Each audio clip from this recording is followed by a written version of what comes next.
Okay, hi everyone. Welcome back to my YouTube channel and welcome back to the session of question solving session of chemical kinetics and periodic properties. अभी हम बस chemical kinetics के question ले रहे हैं, ठीक है? कुछ देर बाद या कुछ एक दो sessions, this is the last session of your chemical kinetics in fact. So इसके बाद हम पीरियोडिक प्रॉपर्टीज वाले क्वेश्चंस भी करेंगे, ठीक है? इसीलिए आपका थंबनेल बना हुआ है chemical kinetics and periodic properties. Okay, so let's start the session. जो भी हमारे क्वेश्चंस बच गए थे, अब उन क्वेश्चंस को हमें अटेम्प्ट करना है, right? So let's start the session, right? But session start करने से पहले again I want to show my what Telegram channel QR code. Just you have to scan this QR code, okay? First you have to scan this QR code because let me zoom it. Yes, now you can easily scan. देखो, अगर आप इसको scan करोगे ना तो उससे क्या होगा, उससे आप मेरे टेलीग्राम चैनल में एंट्री हो जाएगी, आपकी ज्वाइनिंग रिक्वेस्ट आएगी और उसके बाद फिर मैं आपको एक्सेप्ट कर लूँगा, राइट? तो उसके बाद जो भी आपके डाउट्स होंगे आप उस पे पोस्ट कर सकते हो। मैं सॉरी मैं सॉरी मैं उसे रिप्लाई कर दूँगा, राइट? जो भी आपके डाउट्स होंगे related to your organic chemistry, physical chemistry या इनऑर्गेनिक केमिस्ट्री, आप पोस्ट करोगे तो I will be replying, okay?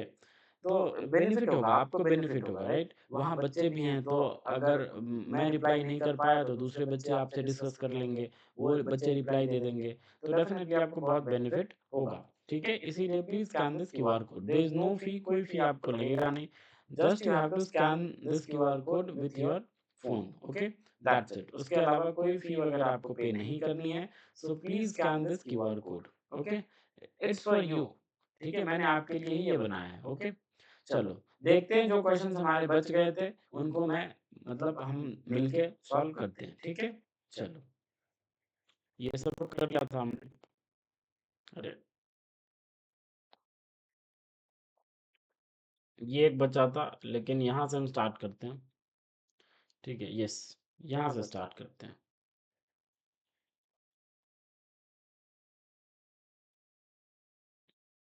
दिख रहा है आपको क्या? I hope it is visible to you, right? Yes, I hope it is visible to you. चलो, pause the video and try to attempt this question, okay? Please pause the video and try to attempt this question, okay? Because that is very very important question as well, ये भी बहुत ही अच्छा question है। So please pause the video and try to solve this question।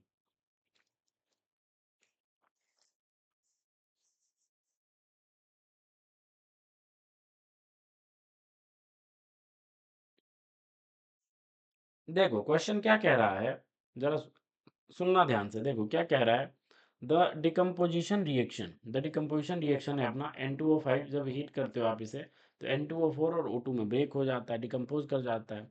It started in a close cylinder, ठीक है? Close cylinder में start हुआ under isothermal isochoric condition. Isothermal बोले तो टेम्परेचर कांस्टेंट है आपका, और आइसोकोरिक बोले तो वॉल्यूम कांस्टेंट है। उस कंडीशन में टेम्परेचर और वॉल्यूम आपका कांस्टेंट है। Condition at an initial pressure of 1 atm, मतलब जो इनिशियल प्रेशर था आपका वो कितना है, वो है आपका वो है आपका 1 atm, okay? After y into 10^3 the pressure inside the cylinder is found to be 1.45 atm।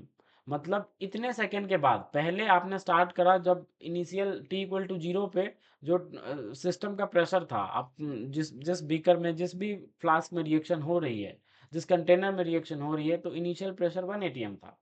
After this much of second, y into 10^3 second, the pressure inside the cylinder is found to be इतना, मतलब pressure increase कर गया है, ठीक है? पहले 1 atm था, 1.45 हो चुका है।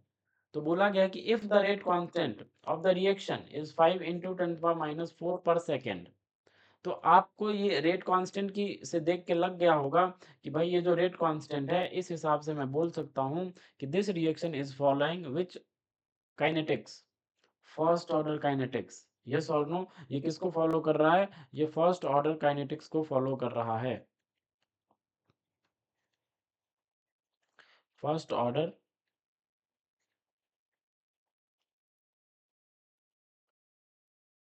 काइनेटिक्स को फॉलो कर रहा है, फर्स्ट ऑर्डर काइनेटिक्स को। कैसे मैंने पता करा? रेट कांस्टेंट की यूनिट से। देखो पर सेकंड है, और पर सेकंड कब होता है रेट कांस्टेंट का यूनिट? जब आपका order of the reaction first होता है, मतलब फर्स्ट ऑर्डर काइनेटिक्स होती है तभी पर सेकंड में आती है आपकी रेट कांस्टेंट की यूनिट, तो मतलब फर्स्ट ऑर्डर रिएक्शन है। अज्यूमिंग, देखो assuming the ideal gas behaviour, ideal gas behaviour मानना है मतलब पीवी इक्वल टू एनआरटी वगैरह को ही फॉलो कर रहा होगा, है ना। चलो देखते हैं भाई कैसे करना है इस क्वेश्चन को, देखते हैं। देखो ध्यान से सुनना, देखो अपने पास क्या दिया हुआ है, ये है 2N2O5, ये गैस है, इसको आपने क्या करा, हीटिंग करा, है ना। जैसे ही हीटिंग करा तो इसने क्या दिया, 2N2O4 गैस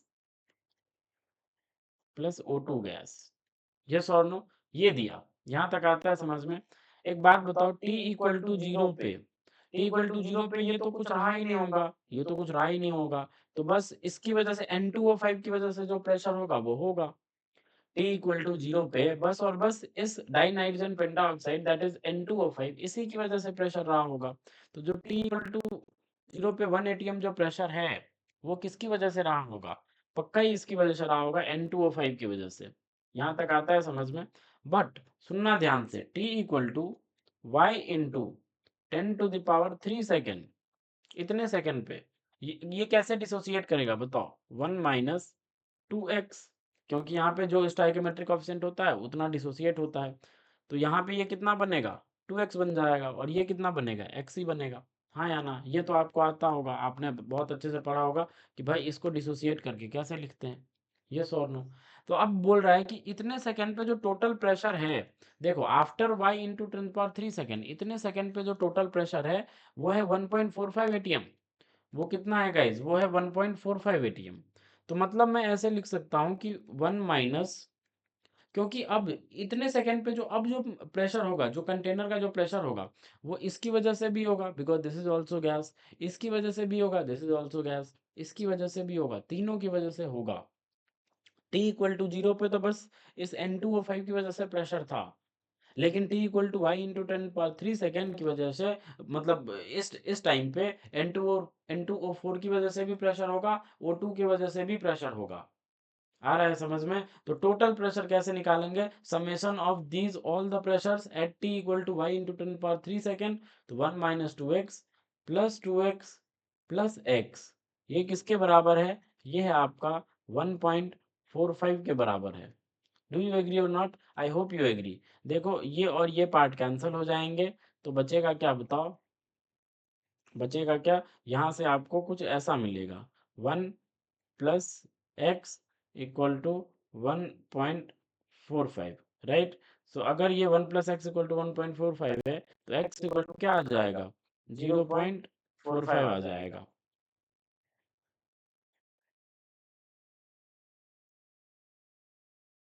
अरे क्या आ जाएगा, x इक्वल टू 0.45 आ जाएगा। और अगर ये x इक्वल टू 0.45 आ गया तो बताओ y इंटू 10⁻³ सेकेंड पे N2O5 की कंसंट्रेशन क्या हो जाएगी। अगर x आपका ये है 0.45, तो इतने सेकंड पे y इंटू 10⁻³ सेकेंड पे इसकी कंसंट्रेशन क्या होगी N2O5 की, तो ऑफ कोर्स 1 - 2x के बराबर होगी। तो 1 - 2x में कैसे फाइंड करेंगे, 1 - 2 इंटू x हमने अभी कैलकुलेट करा, that is 0.45, yes or no. तो बताओ 1 - 0.45 into 2 is what? I think 0.9 if I'm not wrong. Yes or no? 0.90. So it will be 0.10. Is it clear or not? यहाँ तक समझ आता है क्या? आई होप आपको यहाँ तक तो समझ आता होगा। अब देखो, अब हमें क्या करना है, जरा सुनना ध्यान से। इसने बोला कि हमें वाई फाइंड करना है, हमें वाई फाइंड करना है, और वाई एक टाइम टाइम का पैरामीटर है, मतलब टाइम है अपना, वाई जो है वो कांस्टेंट जो है वो टाइम में इन्वॉल्व है। और साथ में देखो क्या दे रखा है, the rate constant of the reaction is इतना, मतलब रेट कांस्टेंट है आपके पास और बाद बाकी हमारे पास कॉन्सेंट्रेशंस हैं, फिर उसको यूज करके आप टाइम फाइंड कर सकते हो, यस और नो। तो अब हम क्या, कौन सा इंटीग्रेटेड रेट लॉ अपनाएंगे, ऑफ कोर्स हमें पहले ही पता चल चुका है कि भाई this reaction follows first order kinetics, तो हम फर्स्ट ऑर्डर वाला जो इंटीग्रेटेड रेट लॉ होता है वो हम आराम से लगा सकते हैं यहाँ पे। यहाँ तक आता है समझ में, आई होप यहाँ तक आपको समझ आता होगा। तो देखो first order integrated rate law क्या होता है बताओ,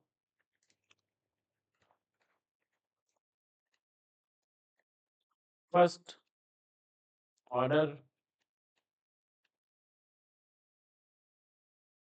इंटीग्रेटेड रेट लॉ क्या होता है?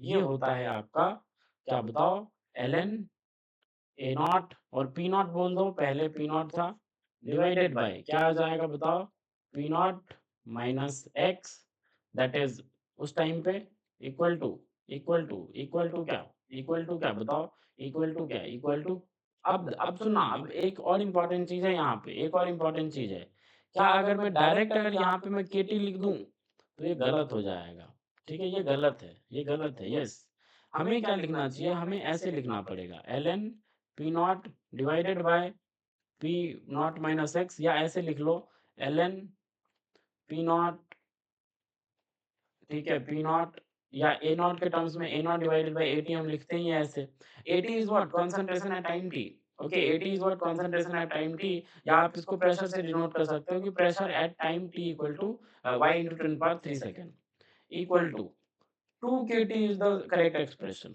ये सही है अपना, ये गलत हो जाएगा। मैंने आपको पिछले ही लेक्चर में बताया था कि भाई जब जब आपको पहले से पता हो कि यार ऑर्डर हमारा ये है, अगर ऑर्डर आपको पहले से पता चल जाए कि यार मेरा ऑर्डर ये है, फर्स्ट ऑर्डर है, सेकंड ऑर्डर है, थर्ड ऑर्डर है, अगर आपको ऑर्डर ऑफ द रिएक्शन पता है, तो फिर जब भी रेट कांस्टेंट आप इंक्लूड करोगे या इंटीग्रेटेड रेट लॉ में या टी हाफ में, दोनों में से किसी में भी, या तो इंटीग्रेटेड रेट लॉ में आप इंक्लूड करोगे रेट कांस्टेंट को, या टी हाफ में इंक्लूड करोगे रेट कांस्टेंट को, तो हमेशा अगर फर्स्ट ऑर्डर काइनेटिक्स आपको पता है या सेकंड ऑर्डर या थर्ड ऑर्डर अगर आपको ऑर्डर पता है, तो ध्यान रखना कि जिस चीज पे रेट लॉ आपका डिपेंड करेगा, ऑफ कोर्स यहाँ पे जो रेट लॉ होगा, यहाँ पे जो रेट लॉ होगा, अगर इस रिएक्शन के रेट लॉ की मैं बात करूं तो इसको ऐसे ही लिखेंगे, रेट कांस्टेंट के इनटू कंसंट्रेशन ऑफ N2O5, इसका पावर 1 ही होगा बिकॉज ये फर्स्ट ऑर्डर रिएक्शन है, तो मतलब N2O5 पे ही डिपेंड करेगा। तो अगर आपको पहले से पता है कि भाई हमारा काइनेटिक्स फर्स्ट ऑर्डर फॉलो कर रहा है या सेकंड ऑर्डर फॉलो कर रहा है या थर्ड ऑर्डर फॉलो कर रहा है, और जिस चीज पर डिपेंड कर रहा है, तो उसके कॉफिशिएंट को हमेशा रेट कांस्टेंट में इंक्लूड करना है, इंक्लूड करना है, आया समझ? जैसे मैंने आपको पिछले लेक्चर में भी बताया था कुछ देर पहले ही कि लेट से मेरे पास ये रिएक्शन है, 2A से क्या जा रहा है, P जा रहा है, और मैंने आपको बोल दिया है कि भाई ये जो है ना, ये सेकंड ऑर्डर काइनेटिक्स को फॉलो कर रहा है,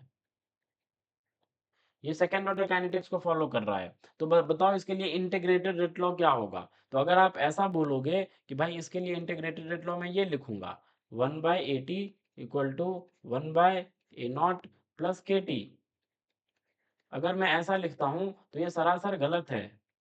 so what should I right, मुझे ये लिखना चाहिए, क्या लिखना चाहिए कि भाई 1/AT equal to 1/A0 plus 2KT, this is the correct expression, आया समझ? क्यों गलत किया मैंने? बिकॉज मुझे पहले से पता है कि ये सेकंड ऑर्डर की रिएक्शन है, और पहले से अगर ऑर्डर हमें पता है और डिपेंड किस पे कर रहा है, बस इसी पे डिपेंड करेगा, ए पे ही डिपेंड करेगा। अगर मान लेते हैं इसका ये है, तो क्या आ जाएगा इसका रेट लॉ, इसका रेट लॉ जो होगा या डीपी बाई डी जो होगा, डीपी बाई डी जो होगा वो कैसे लिखोगे, वो लिखोगे आप के इंटू, अगर सेकेंड ऑर्डर है तो ए की पावर 2 चली जाएगी, हाँ या ना? तो अगर पहले से पता है कि भाई हमारा ऑर्डर, आपको पता है, आपको ऑर्डर पता है, और साथ के साथ ये भी पता है कि रेट लॉ किस पे डिपेंड कर रहा है, तो जब जब रेट कांस्टेंट की बात आएगी तो उसके कॉफिशिएंट को इग्नोर मत करना, वरना गेम हो जानी है अपनी, ठीक है? जैसे मैं आपको एक और एग्जांपल देता हूँ, जैसे मान लो मेरे पास ऐसा है 2x प्लस वाई, और यहाँ से बन रहा है z, तो अगर, और मैंने रेट लॉ लिख दिया, रेट लॉ लिख दिया, या dz बाई dt लिख दिया, क्या लिख दिया कि k into concentration of x, first order को फॉलो कर रहा है बस, और बस x पे ही डिपेंड कर रहा है। अगर मैंने यहाँ पे बस ऐसा इन्फॉर्मेशन दे दिया आपको और फर्स्ट ऑर्डर मैंने लिखा भी नहीं, तो साफ साफ आपको पता चल रहा है कि भाई रेट लॉ अगर ये है तो इसका पावर 1 ही है, तो ये डेफिनेटली फर्स्ट ऑर्डर को ही फॉलो करेगा। तो ये ये कौन सी रिएक्शन हो जाएगी, कौन सी काइनेटिक्स को फॉलो करेगी, फर्स्ट ऑर्डर काइनेटिक्स को फॉलो करेगी, आ रहा है समझ में? तो अगर ये फर्स्ट ऑर्डर काइनेटिक्स को फॉलो कर रहा होगा भाई, तो एक बात बताओ मेरे को, तो अब इसका मुझे ये लिखना होगा इंटीग्रेटेड रेट लॉ, तो कैसे लिखूंगा, ln, मान लेते हैं ए नॉट इनिशियल कॉन्सेंट्रेशन, फिर एटी इक्वल टू, अगर मैं डायरेक्ट केटी लिख देता हूं तो ये गलत हो जाएगा, लेकिन अगर मैं ऐसे लिखता हूं ln A naught divided by ln a naught divided by what, 80 equal to 2 kT। अगर मैं ऐसे लिखता हूं तो ये बिल्कुल करेक्ट एक्सप्रेशन है, ये बिल्कुल अपना करेक्ट एक्सप्रेशन है। आया समझ में? लेकिन इसी में दूसरा पहलू क्या है? दूसरा पहलू ये है जनाब कि अगर आपको रेट दे दे कि भाई रेट इक्वल टू और dz by dt equal to ये दे दे भाई, ये दे दे, क्या दे दे कि आपके पास ये है, ये y पे डिपेंड करे, के और y पे डिपेंड करे, और ये फर्स्ट ऑर्डर है तो इसकी भी पावर 1 ही होगी। तो अगर y पे डिपेंड कर रहा है, आपको यहीं से पता चल गया, ये एक्सप्रेशन दिया, यहाँ से पता चल गया आपको कि भाई रिएक्शन फर्स्ट ऑर्डर है, बिकॉज y की पावर 1 है तो रिएक्शन फर्स्ट ऑर्डर है, आपको ऑर्डर पता चल गया। दूसरी बात, आपको ये पता होना चाहिए कि डिपेंड किस पे कर रहा है, रेट लॉ किस पे डिपेंड कर रहा है। देखो इस बार y पे डिपेंड कर रहा है, तो अगर y पे डिपेंड कर रहा है तो इसके हिसाब से चलेंगे। तो अब अगर मुझे एक्सप्रेशन लिखना हो इंटीग्रेटेड रेट लॉ, तो फर्स्ट ऑर्डर को फॉलो कर रहा है तो फर्स्ट ऑर्डर वाला लिखेंगे। तो क्या हो जाएगा, मान लेते हैं पहले इनिशियल कॉन्सेंट्रेशन y का a नॉट था, फिर ये 80 आ जाएगा इक्वल टू, इस बार देखो y की कोफिशिएंट 1 है, अगर 1 है तो no need to multiply 1, because हम डायरेक्टली सिंपली लिख सकते हैं kt। ये बिल्कुल यहाँ पे एक्सप्रेशन सही है। अगर हम यहाँ पे लिखते हैं ln a naught by 80 equal to 2 kT, तो यहाँ पे ये गलत हो जाएगा। आया समझ? आई होप आपको समझ आया होगा। और अगर इंटीग्रेटेड रेट लॉ बदल रही है तो उसके हिसाब से आपका टी हाफ भी बदलेगा। मीन टू से मैं आपको ये कहना चाहता हूँ कि देखो मेरे पास ये रिएक्शन है 2x प्लस वाई से क्या बन रहा है, p बन रहा है, yes or no, some rate constant के साथ बन रहा होगा। तो मैं ये कहना चाहता हूँ गाइस कि इसका अभी हमने अभी फाइंड किया कि ln a naught by 80 equal to 2 kT, और ये क्या है आपका, ये नया रेट कांस्टेंट है इस रिएक्शन के लिए, यस और नो 2 kT। तो जब इसके लिए आप टी हाफ लिखोगे, टी हाफ क्या होता है फर्स्ट ऑर्डर के लिए जनरली, ये होता है ln2 बाई के होता है, यही होता है टी हाफ ln2 बाई के, यस और नो। लेकिन ये कब होता है, जब कुछ ऐसा होता ए से मतलब पी बन रहा होता, तब ये ऐसा डायरेक्ट लिख सकते हैं। आया समझ? लेकिन इस केस में बात करूं, इस केस में सबसे पहले आपको पता है ये फर्स्ट ऑर्डर है, पहली बात। दूसरी बात, आपको dp बाई dt दे दिया गया है कि क्या है, k into concentration of x पे डिपेंड कर रहा है, तो साफ साफ आपको पता चल रहा है ये फर्स्ट ऑर्डर काइनेटिक्स को फॉलो कर रहा है और x पे ही डिपेंड कर रहा है। तो जब जब रेट कांस्टेंट जहां जहां आएगा, उस केस में इस स्टाइकोमेट्रिक कोएफिशिएंट को मल्टीप्लाई करना मत भूलना। तो ये इस रिएक्शन के लिए 2x प्लस वाई से p जो बन रहा है, इस रिएक्शन के लिए ये टी हाफ का एक्सप्रेशन गलत है। तो सही एक्सप्रेशन क्या होगा, सही एक्सप्रेशन हो जाएगा T half equal to ln2 divided by बोलो क्या होगा, divided by 2k। This will be the correct expression.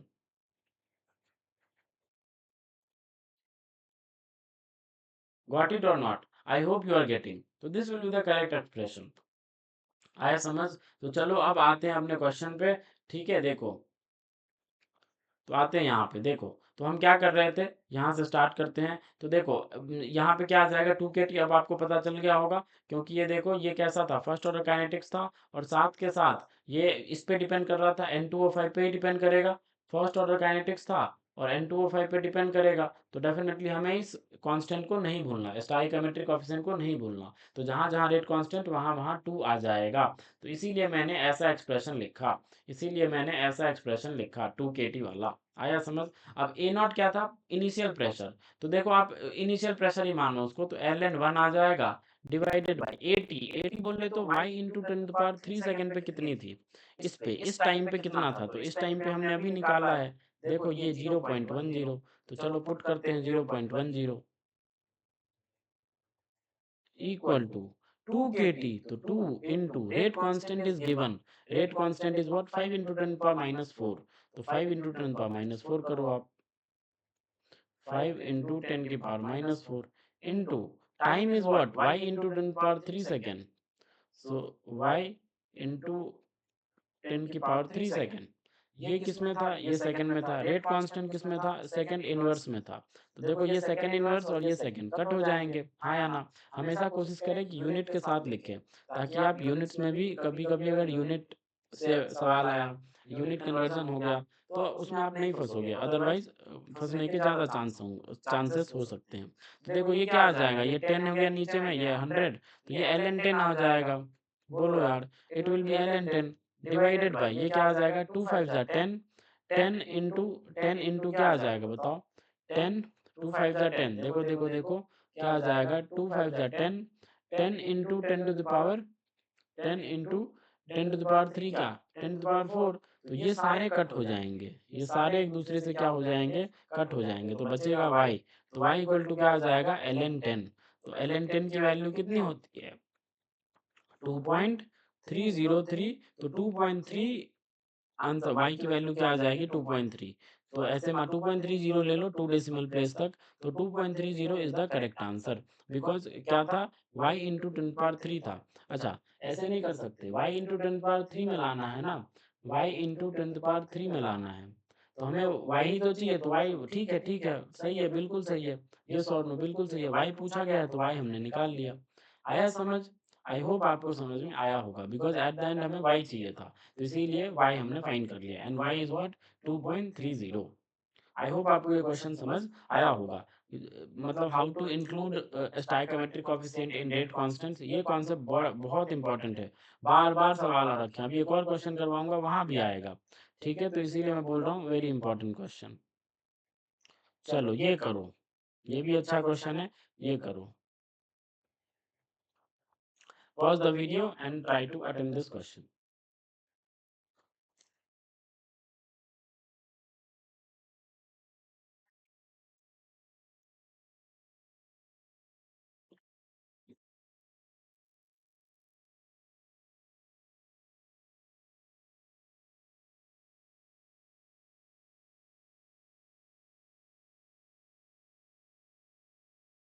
देखो क्या कह रहे हैं, लेट्स स्टार्ट, ठीक है, आई होप आपने पॉज करा होगा। देखो क्या कह रहा है, the plot of log kf versus 1/t for a reversible reaction A gas से P gas is shown. Reversible reaction से दिया गया है कि भाई ए गैस से पी गैस है, 1/t log kf का ग्राफ दिया गया है। देखो ये पॉइंट पे दो वैल्यूज दी गई है, इस पॉइंट पे दिया गया है कि भाई ये 9 है, और ये कितना है, ये 0.02 है, तो ये किस किस की वैल्यू है, ये 9 जो है वो आपकी log kf की वैल्यू है, ये सॉल्व, क्योंकि एक पॉइंट के लिए इंडिकेट किया गया है, तो मैं बोल सकता हूँ कि यहाँ से log kf जो है वो क्या है, वो आपका 9 है, और 1/t क्या आ जाएगा, बिकॉज एक्स एक्सिस पे 1/t है, तो 1/t क्या आ जाएगा, ये आ जाएगा 0.002 आ जाएगा, तो यहाँ से जब आप टी कैलकुलेट करोगे तो टी आ जाएगा आपका 500 केल्विन। आया समझ, 500 केल्विन, बिकॉज टेम्परेचर तो केल्विन में ही होगा, तो ये 500 केल्विन आ जाएगा। यहाँ तक आपको समझ आता है क्या, आई होप यहाँ तक समझ आता होगा। अब बताओ, अब हमारे पास बहुत सारे एक्सप्रेशंस होते हैं, हम उन एक्सप्रेशंस को यूज करके और बहुत चीज़ें हम फाइंड कर सकते हैं। देखो मैं आपको इधर बताता हूँ, यहाँ पे सुनना ध्यान से, देखो एक बात बताओ, हम जानते हैं यहाँ पे, अच्छा कुछ और क्वेश्चंस पढ़ ही लेते हैं, जो भी दिया हुआ है पढ़ लेते हैं आगे, है ना। सबसे पहले दो इन्फॉर्मेशन हमें निकालनी थी इस ग्राफ को देखते हुए, वो क्या निकालना था, वो निकालना था log kf की वैल्यू और t की वैल्यू, वो हमने कैलकुलेट कर लिया। कैसे कैलकुलेट किया, एक पॉइंट के लिए इन्होंने दिया हुआ था कि भाई इस पॉइंट पे log kf इतना है और 1/t इतना है, तो 1/t इतना है तो उससे हमने टेम्परेचर निकाल लिया। log kf पता है, kf is what, forward rate constant. देखो एक बात बताओ मेरे को, अगर कोई भी रिवर्सिबल रिएक्शन होती है, ठीक है, कोई भी रिवर्सिबल रिएक्शन होती है, तो इस एरो का मतलब क्या होता है, फॉरवर्ड डायरेक्शन, इस एरो का मतलब क्या होता है, बैकवर्ड डायरेक्शन, तो फॉरवर्ड जाने की रेट क्या हो जाएगी, के एफ, रेट कांस्टेंट के एफ होगी, बिकॉज दोनों अलग अलग रिएक्शन है, अलग अलग रिएक्शन है, तो डेफिनेटली दोनों के रेट कांस्टेंट तो सेम नहीं होंगे, तो ये क्या आ जाएगा, इसका क्या आ जाएगा, के बी आ जाएगा। सिमिलरली के एफ है, तो इस रिएक्शन की एक्टिव फॉरवर्ड की एक्टिवेशन एनर्जी किससे डिनोट करोगे, ई एफ से। सिमिलरली इसकी क्या आ जाएगी, ई ए बी आ जाएगी। के एफ भी सेम नहीं होगा, ई एफ भी, एक्टिवेशन एनर्जी भी सेम नहीं होगा। सिमिलरली फॉरवर्ड जाने की pre exponential factor A F होगा, और बैकवर्ड जाने की pre exponential factor A B होगा, तो ये तीनों अलग अलग होंगे इन रिएक्शन के, इस रिएक्शन के लिए, रिवर्सिबल रिएक्शन के लिए। मानते हो, के एफ मतलब forward rate constant, E F मतलब फॉरवर्ड एक्टिवेशन एनर्जी, आगे जो जा रहा है ए से बी जो जा रहा है उसके लिए activation energy, A F is what, forward pre exponential factor, K B is what, rate constant for backward reaction. EAB is what? Activation energy of backward reaction. AB is what? Pre exponential factor of backward reaction. यहाँ तक आता है समझ में? I hope यहाँ तक ये terms तो आपके क्लियर हो गए होंगे। अब देखो प्री एक्सपोनेंशियल फैक्टर, जरा सुनना ध्यान से, क्या कह रहा है जरा सुनना। देखो क्या कह रहा है, pre exponential factors for the forward and backward reactions are इतना। मतलब आपको दिया गया है एएफ और एबी दे रखा है। देखो एएफ जो है वो आपको दे रखा है 10⁻15 सेकेंड इनवर्स, ठीक है, सेकेंड इनवर्स। और ए बी भी दे रखा है, ए बी क्या है 10⁻11 second inverse, yes or no. और साथ में ये भी दे रखा है लॉग के, लॉग के, ठीक है, लॉग के कितने पे, कितने पे, कितने पे 500 केल्विन पे दे रखा है, 500 केल्विन पे दे रखा है, यस और नो। 500 केल्विन पे दे रखा है क्या, लॉग के, उसकी वैल्यू कितनी दे रखी है 6, वेयर के इज व्हाट, के इज योर इक्विलिब्रियम कांस्टेंट, के इक्विलिब्रियम, जिसे आप इससे इक्वेट कर सकते हो, के एफ बाई के बी से बिल्कुल इक्वेट कर सकते हो, क्योंकि आप जानते हो आपने केमिकल इक्विलिब्रियम में पढ़ा होगा, के इक्विलिब्रियम को हम forward rate constant divided by backward rate constant से तो हम डिनोट कर ही सकते हैं। यहाँ तक आता है समझ में? आई होप यहाँ तक आपको समझ में आता होगा। फिर पूछा है the value of log mod of log K B, मतलब magnitude of log K B बतानी है आपको एट 250 केल्विन, ठीक है, ये बताना है। तो देखो कैसे अप्रोच करते हैं, कैसे इस सवाल को हम सॉल्व करेंगे, देखो, ठीक है, चलो मैं आपको करवाता हूँ, फिर हम देखते हैं।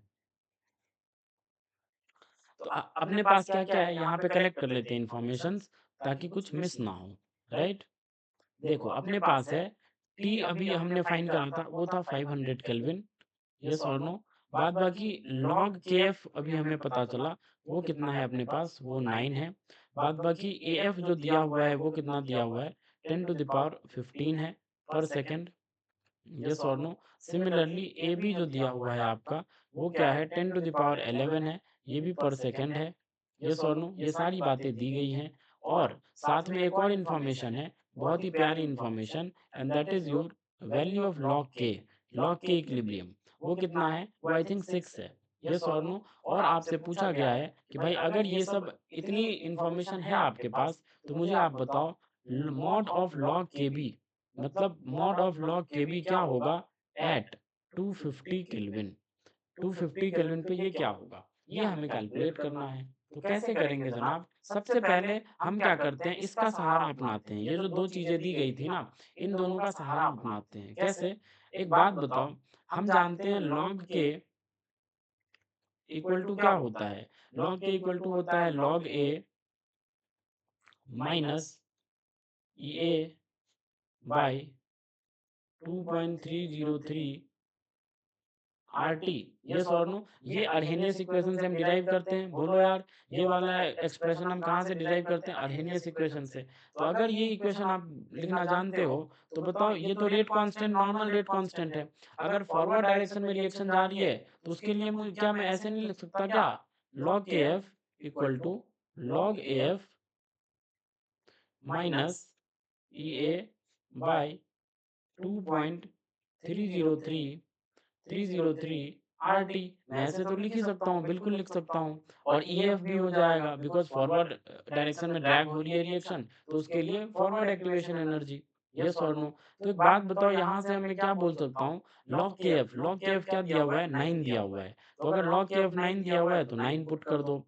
लॉग ए एफ क्या आ जाएगा, C A F is what 10⁻15, so log A F will be what 15, ये बस 15 हो जाएगा, minus E A F, yes or no, divided by 2.303, R को ऐसे ही रहने दो। एंड टेम्परेचर भी आपको पता है, बताओ टेम्परेचर इज व्हाट, टेम्परेचर भी आपको पता है 500 केल्विन, तो यहाँ पे मैं मेंशन कर देता हूँ 500। इज इट क्लियर और नॉट, यहाँ तक चीजें आपको समझ आती होगी, उम्मीद करता हूँ यहाँ तक में कोई डाउट नहीं होगा। देखो इसको थोड़ा सा रीअरेंज करो तो -6 इक्वल टू माइनस ये डिवाइडेड बाय 2.303 आर इंटू 500, ठीक है।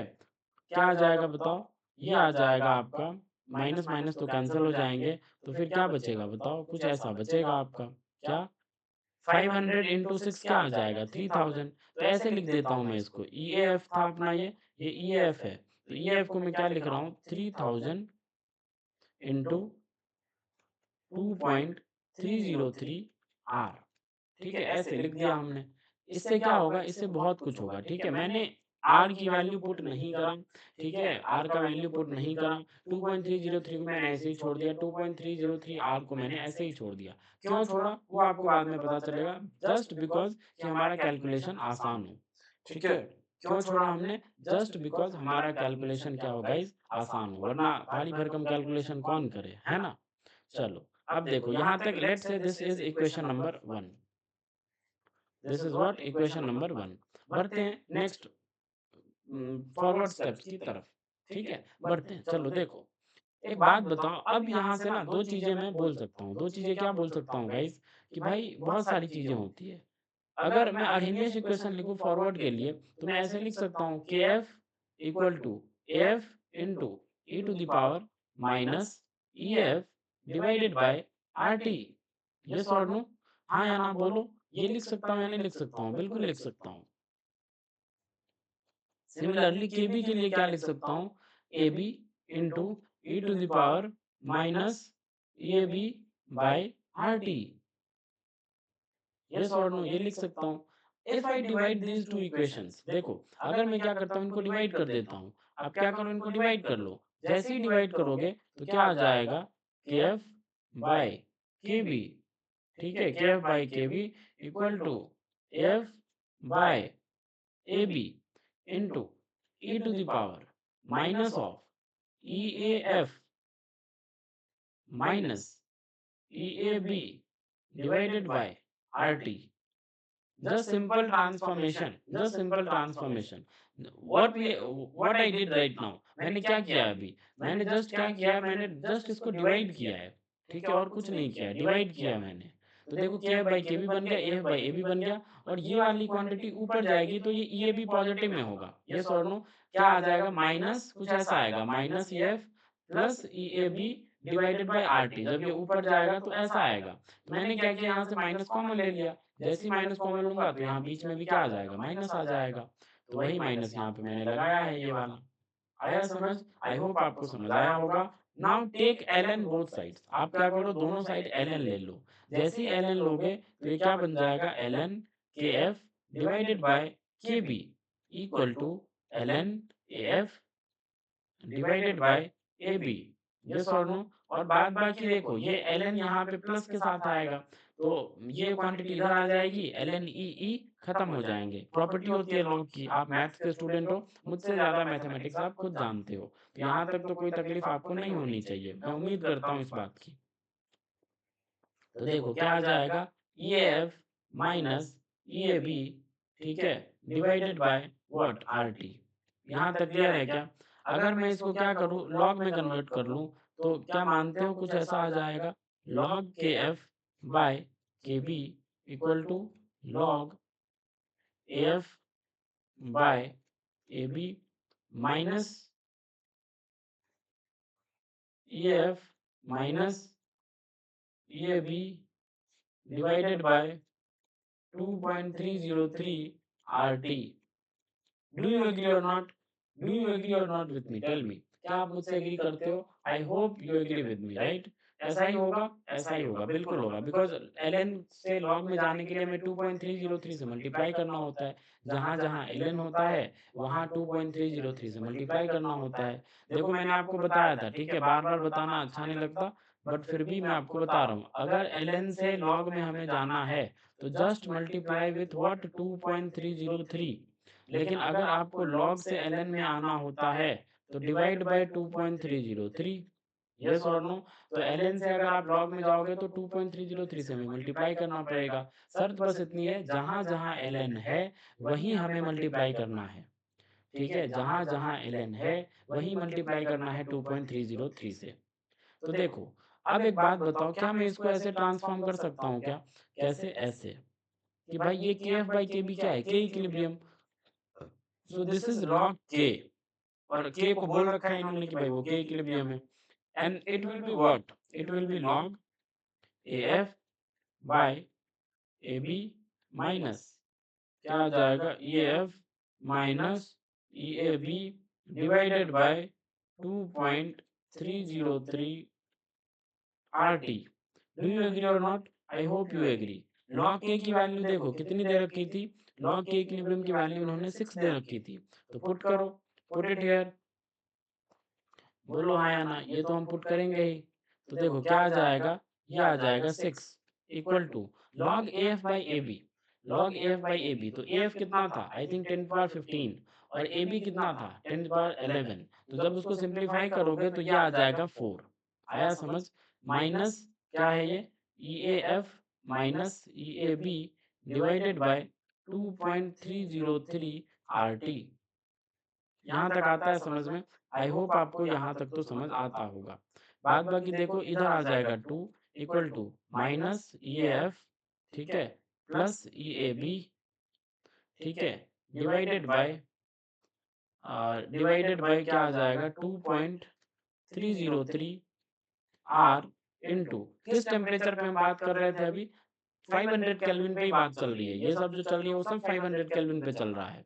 तो टेम्परेचर हम क्या लेंगे 500 केल्विन। साफ साफ इसने दे भी रखा है, देखो क्वेश्चन में इन्होंने मेंशन करा है, बड़े अक्षरों में मेंशन करा है, if the value of log K, देखो see here, if the value of log K for the reaction at 500 kelvin is 6, मतलब जो लॉग के इक्विलिब्रियम दे रखा है इन्होंने वो 500 केल्विन पे दे रखा है।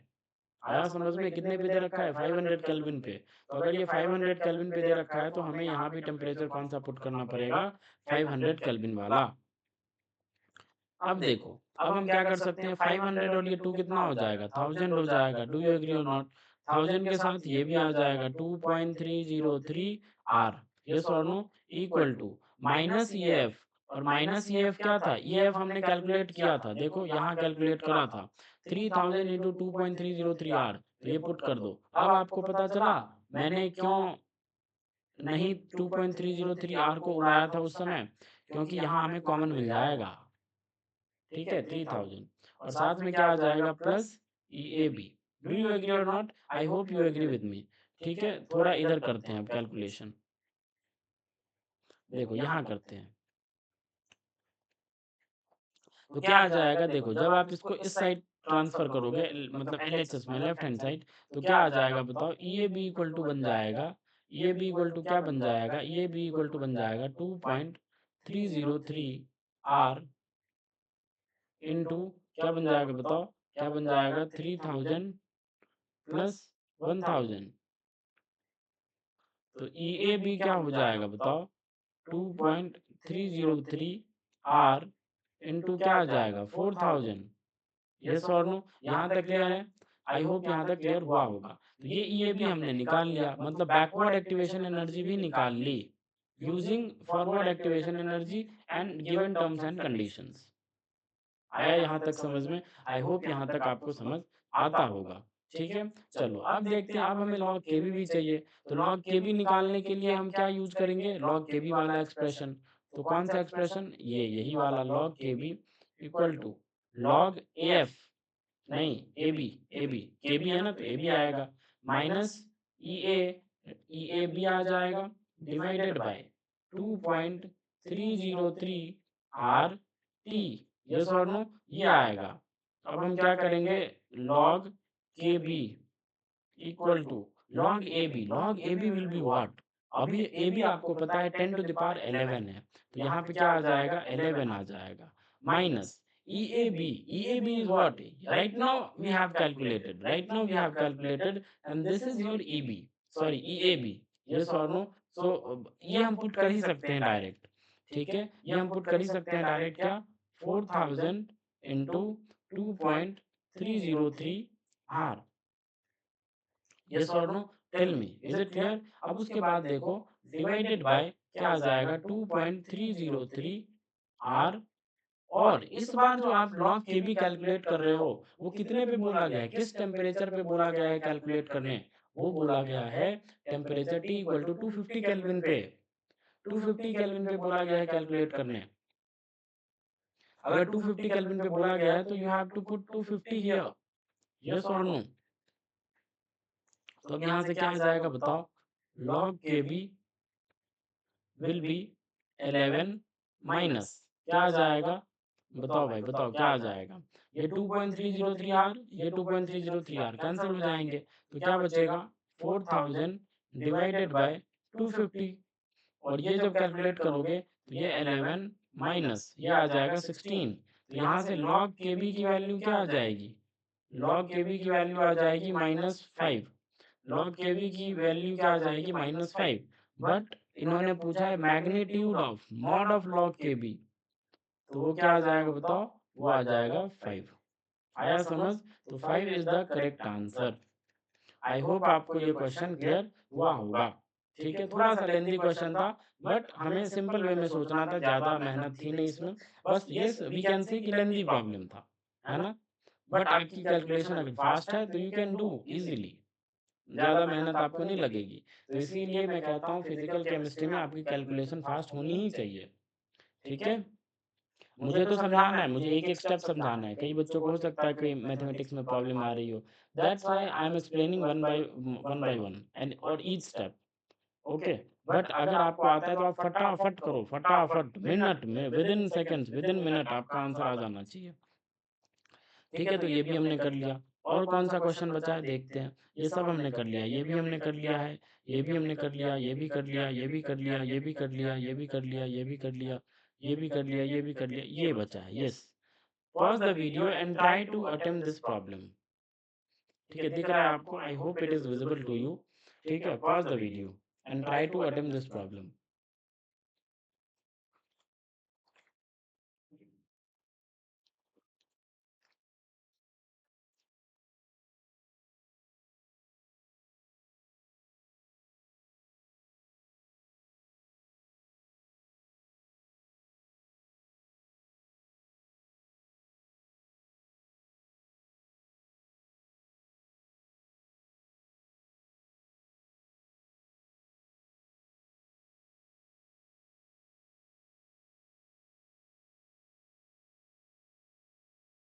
ओके, आई होप आपने पॉज़ करा होगा और इस क्वेश्चन को ट्राई किया होगा। बताओ क्या है आंसर? अगर आप सोच रहे हो कि इसका आंसर 0 है, तो गलत है आप, है ना? 0 ऑर्डर नहीं होगा। कई बच्चे इस ग्राफ को ही देख के टिक कर दिए होंगे। ठीक है, मुझे पता है। देखो, देखो, देखो क्या कह रहा है? In the reaction P plus Q से R प्लस S बन रहा है। ठीक है, in the reaction P plus Q से R प्लस S बन रहा है। साथ में कुछ लिखा भी है, उसको पढ़ो आप ध्यान से। क्या कह रहा है? The time taken for 75% reaction of P। P की रिएक्शन 75% जो हो रही है is twice the time taken for 50% of reaction of P। मतलब P की रिएक्शन P की रिएक्शन जो 50% हो रही है, इसका दोगुना टाइम लग रहा है 75% होने में। ठीक है, इसका दोगुना टाइम लग रहा है। मतलब कहना ये चाहता है कि जो टी 75% है, वो 2t 50% है, इस P plus Q R S के लिए। Yes or no? यही डिकोड कर रहा है ये। अरे हाँ या ना? क्या कह रहा है? टी 75% जो है वो 2t 50% है। मैं इसको एक और लैंग्वेज में लिख सकता हूँ, और वो लैंग्वेज अपना क्या है? T 75% will be equal to 2t half, because T 50% is what? The time at which initial concentration becomes half. यही तो होता है टी 50%। तो मैं इस टी 50% को मैं टी हाफ भी लिख सकता हूँ। तो यहाँ पे मैं दे दूँगा भाई ये टी हाफ है। Yes or no? तो टी 75% इज़ टी हाफ। ये अपने पास गिवन कंडीशन है कि भाई ऐसा हो रहा है आपके रिएक्शन में। अब कई बच्चे इस ग्राफ को देखेंगे और इस ग्राफ को देख के क्यू और टी के बीच में ग्राफ दिया हुआ है, तो बोलेंगे भाई एक काम करते हैं, अपन ऐसा जानते हैं, जीरो ऑर्डर को फॉलो करते हैं। जीरो ऑर्डर को फॉलो करोगे तो ऐसा बोलेंगे बच्चे कि भाई जीरो ऑर्डर होता है A T equal to A naught minus K T. A T यहाँ पे क्यू है, ठीक है, ए नॉट अपना क्यू नॉट हो जाएगा, ठीक है, माइनस के टी। तो क्यू और टी में ग्राफ बनाओगे तो ये ग्राफ ऐसा आएगा। यहाँ से ये क्यू इस पे होगा और टी इस पे होगा। ये सोनू टाइम ये, और मतलब y equal to M X plus C with negative slope वाला ग्राफ आ जाएगा। और कई बच्चे सोचेंगे भाई ग्राफ भी यही दिया हुआ है, तो इस ग्राफ से मैच हो रहा है, तो अपना ऑर्डर जो होगा वो जीरो हो जाएगा और इसको टिक करके निकल जाओगे। बट एट द एंड पता चलेगा ये गलत है। ठीक है, this is wrong, correct answer is 1। ठीक है, करेक्ट आंसर इज 1। कैसे, मैं आपको बताता हूँ। अगर आपने यहाँ से ऐसा सोचा भी कि ये जीरो ऑर्डर है, तो जरा आप ये अप्लाई करके तो देखो कि भाई क्या T75% 2T½ के बराबर आती है क्या। ये भी तो चेक कर लो, ये भी तो क्रॉस वेरीफाई कर लो इस जीरो ऑर्डर से। तो एक बात बताओ, अगर मान लो एक रिएक्शन ए से पी जा रही है और ये अगर जीरो ऑर्डर है, T=0 पे इनिशियल कॉन्सेंट्रेशन A0 है, तो T75% पे कॉन्सेंट्रेशन क्या होगी, बताओ। T75% मतलब क्या, 75% रिएक्शन कंप्लीट हो चुकी है, तो मतलब A0 में से 3/4 A0 जा चुका होगा। बोलो यार, तो बचेगा कितना, A0/4 बचेगा, हाँ या ना। बिकॉज 75% का मतलब क्या है, 3/4, क्योंकि डिवाइड करो ना, ये 0.75 होगा ना। तो A0 में से 0.75 A0 जा चुका है। 75% का मतलब क्या होगा, T75% का मतलब, T75% मतलब 75% रिएक्शन आपकी कंप्लीट हो चुकी है, मतलब A0 में से इतना डिसोसिएट हो चुका होगा, तो बचा कितना, A0/4। तो T75% पे जो रिमेनिंग कॉन्सेंट्रेशन होगी A की, वो बचेगा A0/4। तो एक बात बताओ मेरे को, आप जानते हो जीरो ऑर्डर के लिए T½ क्या जानते हो आप, ये जानते हो A0/2K, यस और नो, ये जानते हो आप। तो चलो अब इस सबको अपनाते हैं। देखो तो क्या होता है जीरो ऑर्डर का rate, integrated rate law, AT = A0 - KT, yes or no. तो देखो AT क्या आ जाएगा बताओ, AT आ जाएगा A0/4 = A0 minus KT। KT is what? KT is what? K is K and T is what? T75%। क्योंकि हमने ये जो 80 रखा है वो 75% पे रखा है, 75% रिएक्शन हो चुकी है, तो इसीलिए टी को मैंने किससे रिप्लेस कर दिया, T75% से। तो यहाँ से क्या आ जाएगा, यहाँ से आप कैलकुलेट करो T75%, तो T75% कैलकुलेट करोगे तो ये आ जाएगा, बताओ क्या आ जाएगा, क्या आ जाएगा बताओ, 3/4, है ना, A0/K, ऐसा आ जाएगा। अब इसको आप ऐसे लिख सकते हो, 3/2 इंटू A0/2K, ये है आपका T75%। ऐसे वी कैन राइट, ठीक है, ऐसे हम लिख सकते हैं। बट एक बात बताओ, यहाँ पे जो कंडीशंस क्वेश्चन में दिया हुआ था, वो T75% किसके बराबर है, 2T½ के बराबर है। आप कितने के बराबर लाए जीरो ऑर्डर से, आपने जीरो ऑर्डर का हेल्प लिया, तो जो T75% आई वो 1.5 टाइम्स, 1.5 टाइम्स ऑफ T½ आया, जो जीरो ऑर्डर होता है आपका। T½ of zero order 1.5 times आया, जो कि गलत है ना। क्या आना चाहिए था, 2T½ आना चाहिए था। देखो 2T½ आना चाहिए था, आपका 1.5 टाइम्स आ रहा है, तो गलत है। तो अब क्या चेक करेंगे हम, फर्स्ट ऑर्डर से क्रॉस वेरीफाई कर लो, है ना।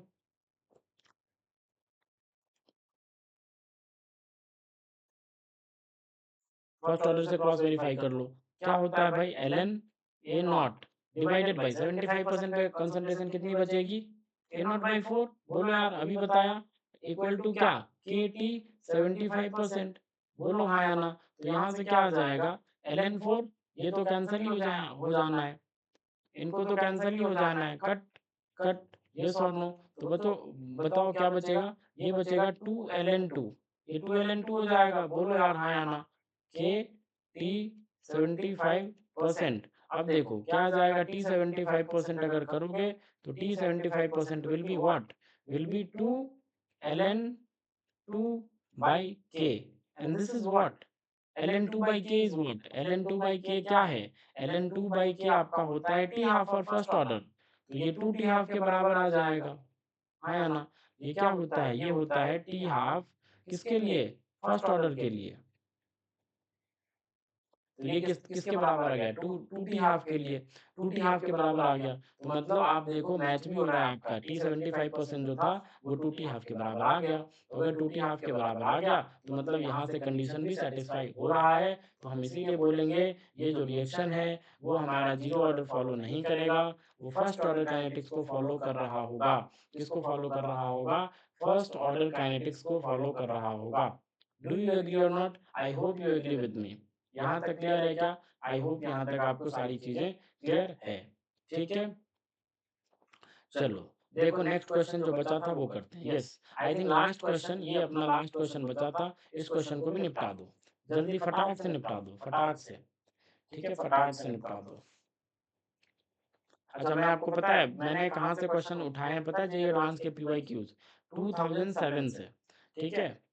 2007 से मैंने उठाए हैं, 2007 से लेके 2025 तक के।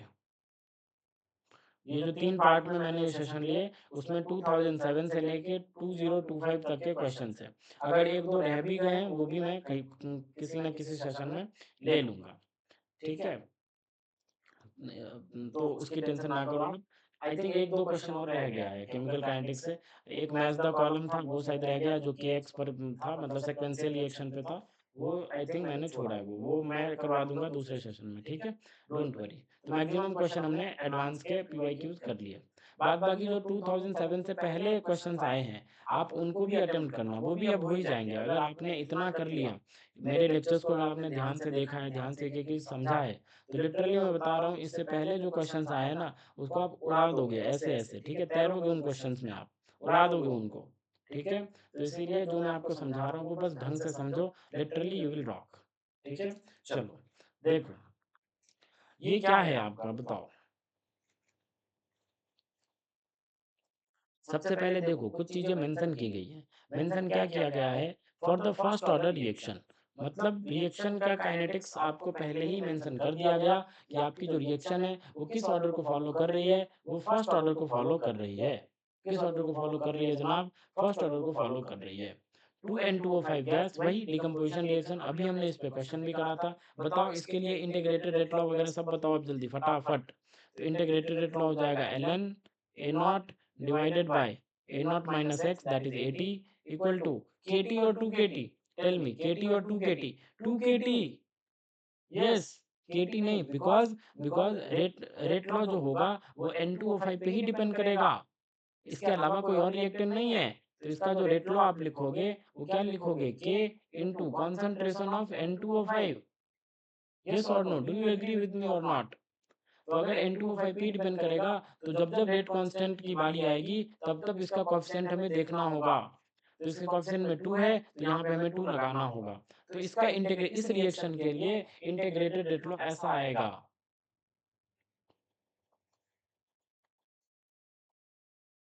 ये वाला, ये आएगा इंटीग्रेटेड रेट लॉ। बताओ इसके लिए टी हाफ हम क्या लिखेंगे? टी हाफ क्या लिखेंगे बताओ? तो T half will B ln2/k, yes और नो? ln2/k नहीं, ln2/k नहीं। क्या? ln2/2k। आया समझ? आई होप आपको अब समझ आ रहा होगा चीज़ें, कैसे चीज़ों को डील करना है। T half will be what? T half will B ln2 divided by 2k। It will be the correct, it will be the correct. आया समझ? आई होप आपको समझ आ रहा होगा। ठीक है? चलो, आगे बढ़ते हैं बात। सबसे पहले आपको 2 चीज़ें पता है, आपको टी हाफ पता चल चुका है, मैंने टी हाफ बता दिया, ठीक है? आपको इंटीग्रेटेड रेट लॉ पता है फर्स्ट ऑर्डर के लिए, साफ-साफ इसने बोल रखा है कि आपकी जो रिएक्शन है वो फर्स्ट ऑर्डर रिएक्शन है। तो चलो, अब ऑप्शंस पे आते हैं। ऑफ कोर्स एक से ज़्यादा ऑप्शन करेक्ट हो सकते हैं, तो देखते हैं भाई करेक्ट है या नहीं। क्या कह रहा है बताओ? क्या कह रहा है बताओ? कहाँ? ये पेन लेते हैं, देखो। The concentration of the reactant decreases exponentially with time. Yes, देखो आप जानते हो ln A naught divided by AT क्या होता है? ये होता है 2kT इक्वल टू इस रिएक्शन के लिए 2kT है। तो यहाँ से अगर मैं A naught divided by AT की वैल्यू निकालूँ, तो क्या आ जाएगा? e to the power 2kT आ जाएगा। बोलो यार, e to the power 2kT आ जाएगा। यहाँ तक क्लियर है क्या? अगर यहाँ तक आपको क्लियर है, तो ज़रा और बातें कर लेते हैं, वो भी क्लियर हो ही जाएगा। देखो, तो अगर A naught by A T equal to E to the power 2kT है, तो मैं ऐसे लिख सकता हूँ क्या? AT by A naught, AT by A naught equal to E to the power -2kT। Yes or no? Just मैंने क्या किया? इन्वर्स कर दिया, रेसिप्रोकेट कर दिया। ठीक है? तो ऐसा हम बोल ही सकते हैं। Yes or no? तो अगर मैं यहाँ से आपको बोलूँ कि भाई बताओ AT इक्वल टू क्या आ जाएगा? AT इक्वल टू आ जाएगा A naught into E to the power -2kT। और यहाँ से अगर मैं AT और T के बीच में ग्राफ बनाऊँ, तो कैसा आ जाएगा बताओ? ये अपना एक्स एक्सिस, ये वाई एक्सिस, ये है अपना AT, ये है अपना T, और देखो AT equal to A naught into E to the power -2kT, तो एक्सपोनेंशियली डिक्रीज करेगा। याद करो इसके आपने ग्राफ्स भी पढ़े होंगे। एक्सपोनेंशियली डिक्रीज करेगा, ऐसा ग्राफ आ जाएगा। Yes or no? Do you agree with me or not? Tell me. I hope you agree with me, because AT is what? AT is reactant concentration at time t. तो ये क्या करेगा? ये decrease ही कर रहा है, देखो ना साफ साफ, एक्सपोनेंशियली डिक्रीज कर रहा है, एक्सपोनेंशियली डीके हो रहा है, एक्सपोनेंशियली डिक्रीजिंग, ये होता है एक्सपोनेंशियली डिक्रीजिंग। और याद करो केटी में, अर्हेनियस इक्वेशन में जो हमने ग्राफ पढ़ा था केटी के बीच में, ये के और ये टी, केटी के बीच में जो पढ़ा था ये ऐसा वाला, वो क्या था? ये होता है exponentially increasing.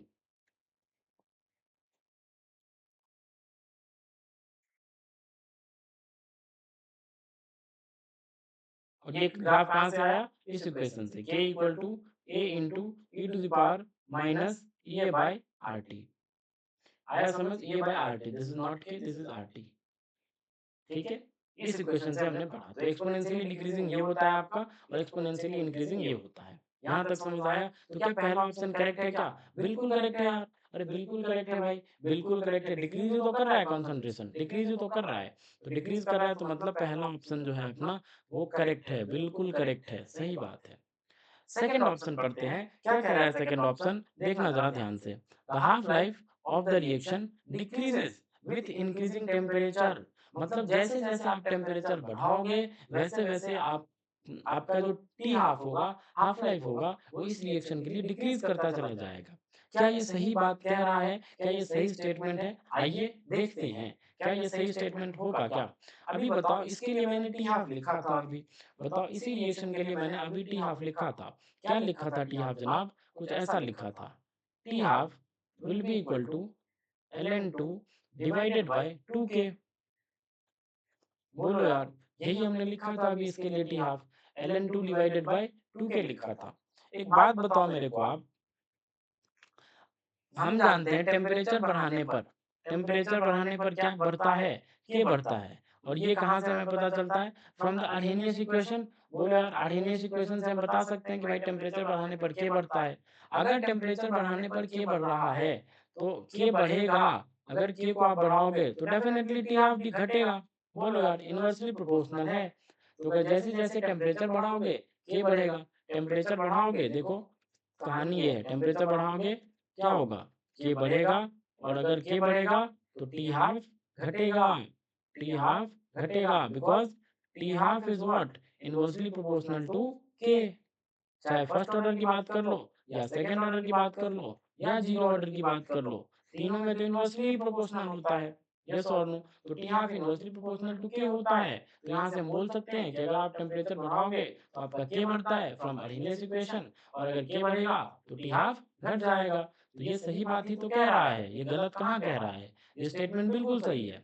Yes or no? ये स्टेटमेंट बिल्कुल सही है कि भाई the half life of the reaction decreases with increasing temperature. सही बात है, तो ये स्टेटमेंट भी सही है अपना, बी इज ऑल्सो द सही स्टेटमेंट। आया समझ? देखते हैं तीसरा स्टेटमेंट क्या कह रहा है।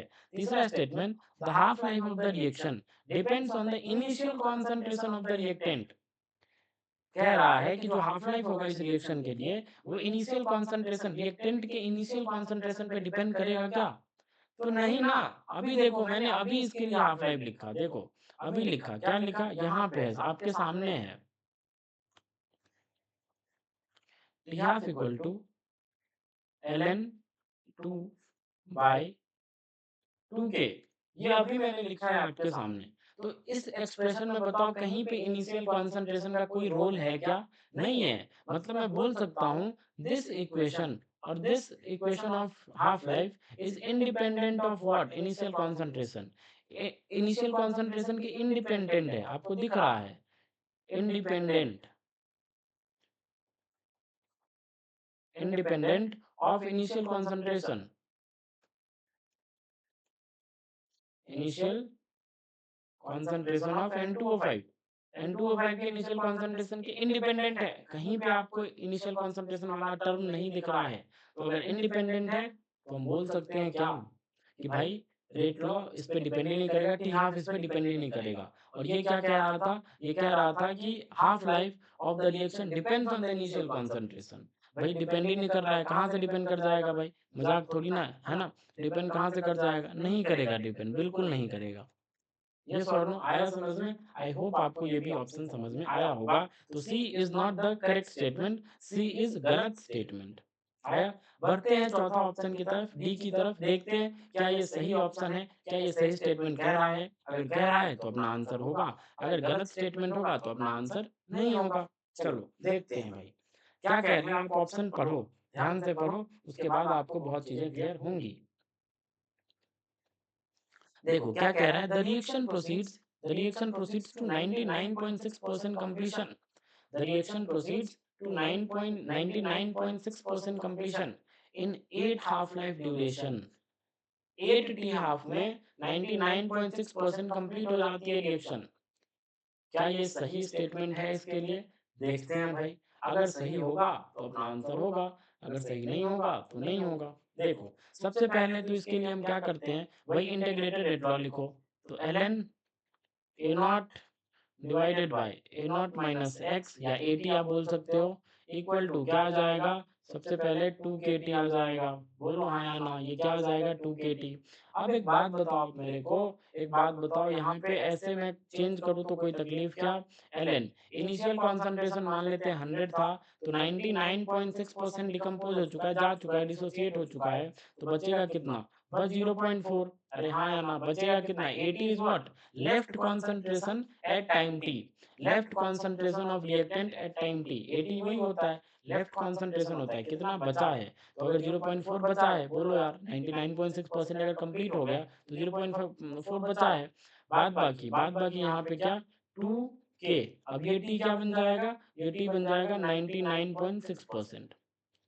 टी 99.6% का मतलब क्या हुआ कि भाई 99.6% आपकी रिएक्शन कंप्लीट हो चुकी है। यस और नो यहाँ तक आता है समझ में? आई होप यहाँ तक आपको समझ में आता है। तो ये क्या है, एल ये डेसिमल हटाओ, यहाँ पे जीरो आ जाएगा, तो एल क्या बन जाएगा, एल 250। इज इट क्लियर और not? I hope it is clear to you, right? L 250 equal to क्या हो जाएगा, 2 के टी 99.6%।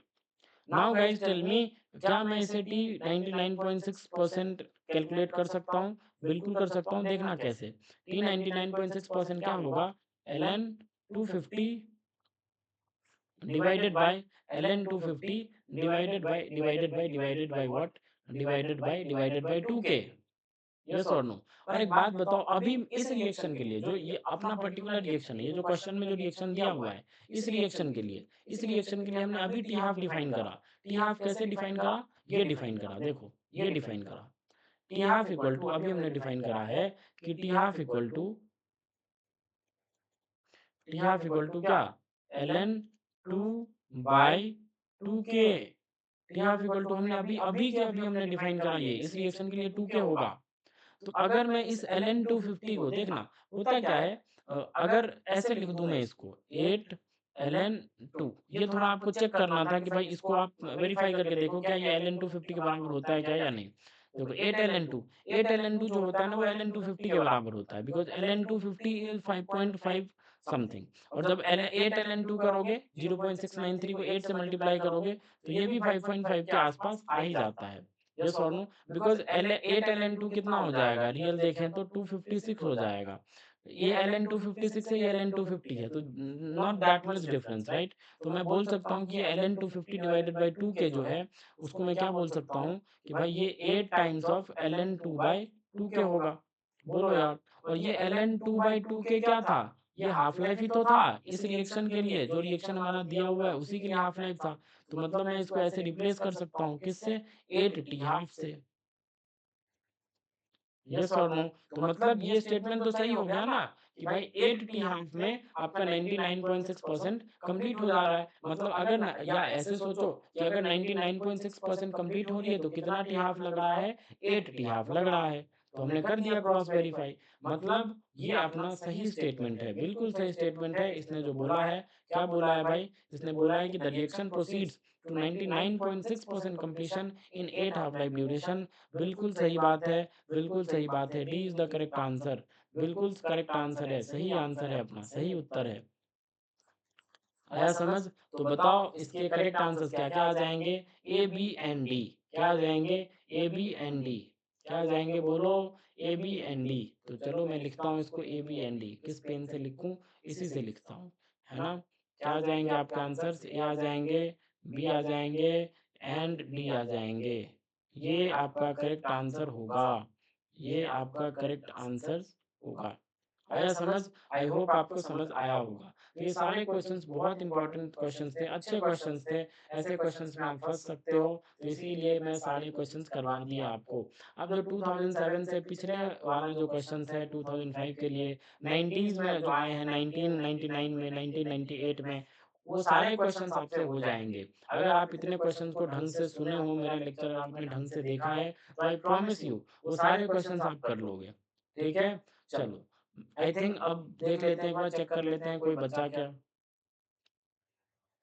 नहीं, कोई क्वेश्चन नहीं बचा। हमने जितने क्वेश्चन थे सबको निपटा दिया, तो अब कोई क्वेश्चन नहीं बचता है अपना। और अगर कोई क्वेश्चन नहीं बचता है, तो इसी के साथ हम यहाँ पे क्या करते हैं, सेशन को एंड करते हैं और मिलते हैं आपके साथ नेक्स्ट सेशन में। और जो नेक्स्ट सेशन होगा अपना वो किस पे होगा बताओ? पीरियोडिक प्रॉपर्टीज़ पे। येस और नो? बिकॉज़ हमने केमिकल काइनेटिक्स कर लिया, तो अब हम पीरियोडिक प्रॉपर्टीज़ करेंगे और पीरियोडिक प्रॉपर्टीज़ बहुत ही अच्छे से करेंगे। एडवांस लेवल क्वेश्चंस करेंगे। जो जेईई एडवांस में आए हैं उनको भी करेंगे और जो अदर देन जेईई एडवांस है, जिनसे जिनसे आपकी कॉन्सेप्ट क्लैरिटी होगी, उन क्वेश्चंस को भी हम देखेंगे। ओके? सो मिलते हैं नेक्स्ट सेशन में। बाय। ओके? मिलते हैं नेक्स्ट सेशन में। जय हिंद, जय भारत। चलो भाई, मिलते हैं नेक्स्ट सेशन में।